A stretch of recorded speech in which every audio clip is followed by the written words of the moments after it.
German president dismisses 3 ministers of the Free Democratic Party, and Chancellor Olaf Scholz finds a replacement quickly and dismisses another, Finance Minister Lindner. Find out why in our daily episode. Another topic, $63.5 billion Donald Trump ramped up for his donors in just one day, the biggest ever since 2012.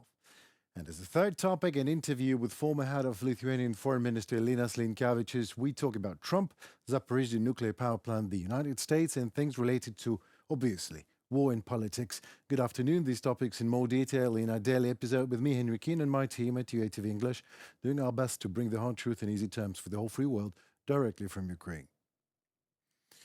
German President Frank-Walter Steinmeier handed over the dismissal certificates to 3 ministers of the Free Democratic Party. Chancellor Olaf Scholz has quickly found the replacements and dismisses another minister, Finance Minister Christian Lindner. A political crisis in Germany is unwinding right now, leaving more questions than before. Scholz's dismissal of Lindner on November 6th triggered no less but the collapse of Germany's 3-party governing coalition.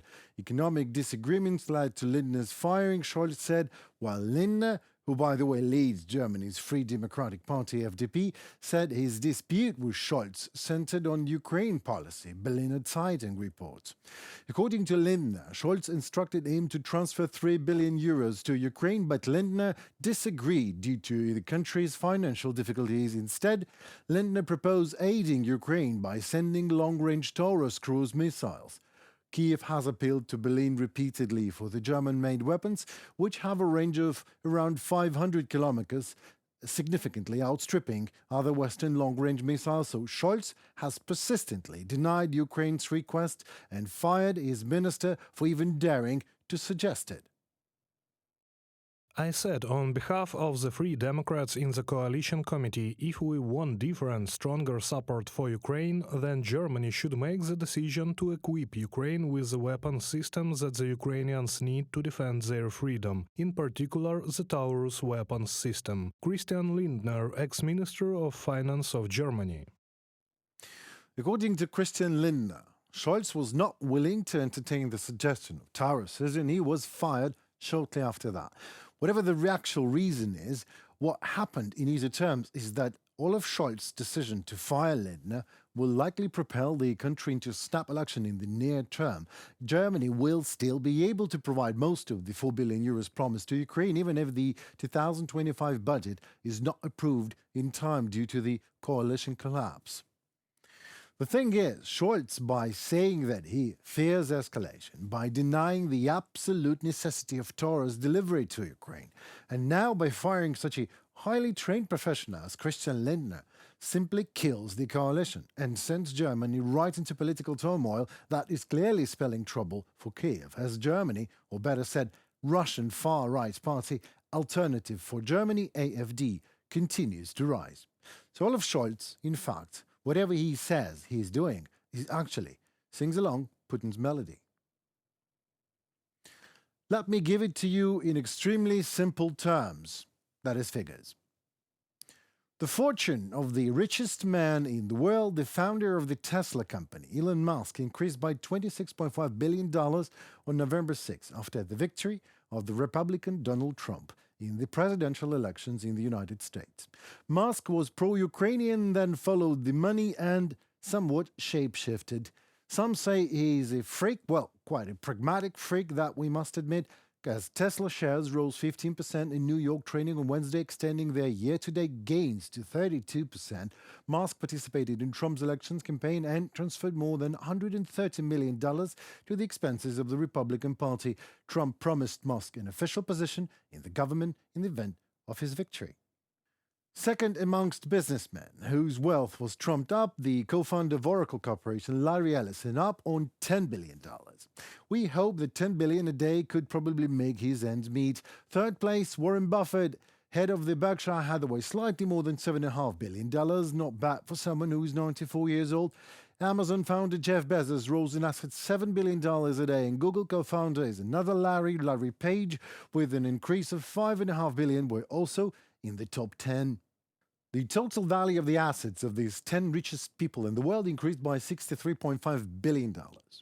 This is the largest daily gain since the Bloomberg Billionaires Index began counting in 2012. Well, most of the gains from the billionaires came from gains in US stocks. Why am I not surprised? The S&P 500 index rose 2.5% in late trading on November 6th, marking the best post-election performance in history ever, according to Bloomberg. All I personally want to add here is one thing. One day and $63.5 billion made. These 10 people are worth a total over a national debt of America that is over $1 trillion. The social values that made their enormous fortune possible are freedom and territorial integrity of the United States of America. And all of these 10 people preach these same values aloud and publicly, almost every day, which is lies. Because if that would be true, Putin would be back in his bunker by now and Ukraine would be free and its territorial integrity intact. But it is what it is. Linas Linkevicius, Lithuanian ex-foreign minister, is with us tonight. Hello, Mr. Linkevicius. My first question to you, Mr. Linkevicius, were you actually surprised by Trump's win? I was not surprised. Maybe I was surprised with this difference, Right. I believe that it will be more equal. But yeah, 50-50, we were all saying, so it shouldn't surprise any outcome. Exactly. Well, it didn't surprise me. But what surprised me is actually that some people in Ukraine praised that Trump won. And they said to me, their arguments were like, eventually Trump was the first and the only one to deliver lethal weapons to Ukraine.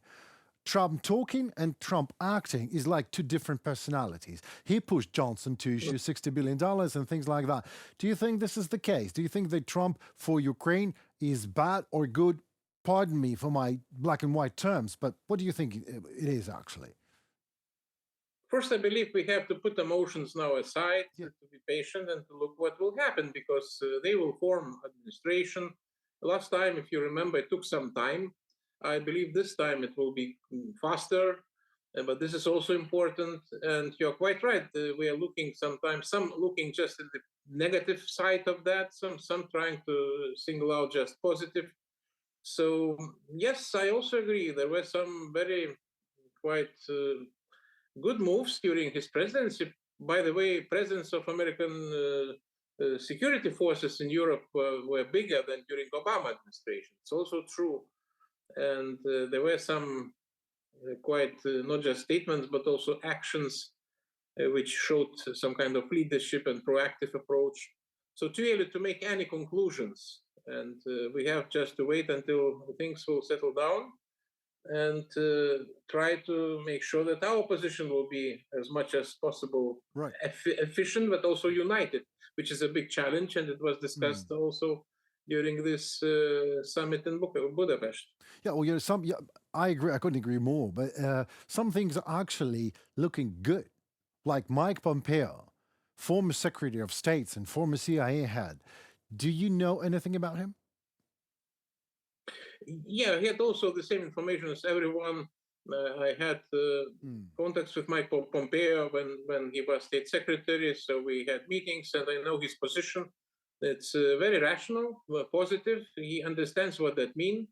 And when we are saying that we need to reach peace, so I believe he would be one of those who would like to give just peace, It's very important to have it really, really not at any expense, and to make sure that this will be good consequences for Europe or overall security.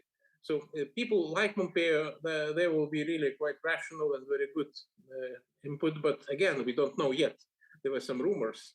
There was also rumors about Rubio as State Secretary. We also remember his position, very principled position. If that would happen, he also will be among those who would like to see American stance more clear, more tough, based on arguments. Because we know any deal, any peace deal these days must be based on power arguments. Otherwise, it doesn't work for Russia. Well, absolutely. Absolutely. I wonder what Mike Pompeo would do about what is happening in Zaporizhia now. Because, they are gathering stockpiles of military weapons and rounds and everything, the glide bombs. And Rafael Grossi just visits and says, everything is legit. It's for safety. I mean, mines on a nuclear power plant is for safety. Do you believe that there is a chance that we in Ukraine, or maybe journalists in Ukraine, or diplomats in Ukraine, can actually deliver the message to the highest chairs and persons in the West, that this is absurd? We must be consistent. We must. It's not this time. It's not emotions. It's arguments behind. Yes. We know how it works. We know how it doesn't work. So we have to do that definitely. Okay. And those who still believe that peace should be reached at any expense, they are wrong, because it has nothing to do with the peace. Well, And absolutely. this is very simple. And this headache, you cannot postpone. It will come back with bigger price and bigger and more, so to say, painful consequences, be it Absolutely. materially, be it financially, or politically. That's quite clear. So we have to be consistent, and again, not just guided by emotions, but very concrete facts on the ground. Absolutely. Thank you very much for calming me down, because I'm running through emotions. You know, when shaheeds are flying over your head, you're sometimes sliding into emotions. But Mike Pompeo is promising. Susie Wiles is promising as a chief of staff, first woman ever in American history at that high post. Very promising. Who would ever expect Trump to do that? So this is, again, shows us as a fact that Trump talking and Trump acting, two different personalities. So let's hope that... Do you know anything about Susie Wiles, maybe, as you know Mike Pompeo? No, I can tell something about Pompeo, not much about the lady you mentioned. But again, let's not jump to any conclusion yet, because it's too early, premature. Right. Whole team should be in place. Also, we know that Trump has this leadership. Even there are some rumors about his decisions or proposals, and even advisors, they don't know what will be the final stance, because it's up to him. And that's we know he's sometimes unpredictable. So also, let's be honest and admit this fact, which is true. Unpredictability not always bad thing. By the way, and Russians also shouldn't be overjoyed by this, so to say, type of character, because unpredictability for them also creates some uncertainty, which they do not like, and probably. But it's not our task to make them happy, or to make them like something. So our task, as I said, to continue with the consistent stance, and most probably would be very important to make it united, which will be now will be a challenge, and everybody understands that. So let's focus on what we have to do in Europe. Let's watch what they will do, and let's try to make sure that our alliance will not be split. That will be also a challenge, because there are some who would like to be us splitted, divided, and that would be big victory for opponents, for our enemies, for the enemies of democracy in the world, for those who are ruining peace order as we speak. So this is also a challenge we have to remember every moment. Okay, let's remember it now. The moment is right. We are online. And let's talk about Christian Lindner, that was fired by Olaf Scholz like that. Lindner said that this is because of the Tauruses, because he only mentioned the advocating for Tauruses instead of a money of 3 billion, which is okay for Ukraine, would be. What do you think of that? Because Germany is sliding into political turmoil. A coalition is killed by Scholz, and Alternative for Deutschland is just waiting like that for the snap elections. What's going on? It's domestic politics, and we cannot add much. It's up to them to sort out what is happening. And the only thing we could wish to make it as fast as possible. True. And to set new government if it's necessary, because we not just need efficient action by Germany, but we need leadership by Germany, and we know that how it's important. So not to going too deep, there were some divisions in the past, so one can say that this last drop was just a pretext to finalize this conflict. In the shadow of elections in US, I shouldn't say nobody, but few noticed what happened. But this is really a big challenge also for Europe, for domestic, for internal affairs. Let's hope they will sort out as fast as possible, and they will be back, because they have a lot of experience in various forms of coalitions. And for them, it's not a big deal to change something. But for us, it's a big also wish have them efficient, in lead Sure. and efficient lead. Time costs lives, literally, here in Ukraine. And you're absolutely right. And again, I couldn't agree more. Well, of course, with your experience, I'm always agreeing with you. That's what I do, actually, during our interviews. Mr. Linkevicius, thank you so very much for your precious time. We know it is precious, and your knowledge just as well. So thank you, and we hope to talk to you soon. Thanks so much. Slava Ukraini. Героям слава. Дякую. That was it for tonight. Thank you so very much for your time. We appreciate that indeed. It was me, Henry Keane, and my team at UATV English. We'll bring the hard truth in easy terms for the whole free world directly from Ukraine. Like, share, and comment. Your voice matters indeed as it helps Ukrainian voice to be heard globally. Stay safe and tuned for more at the weekly episode. Goodbye.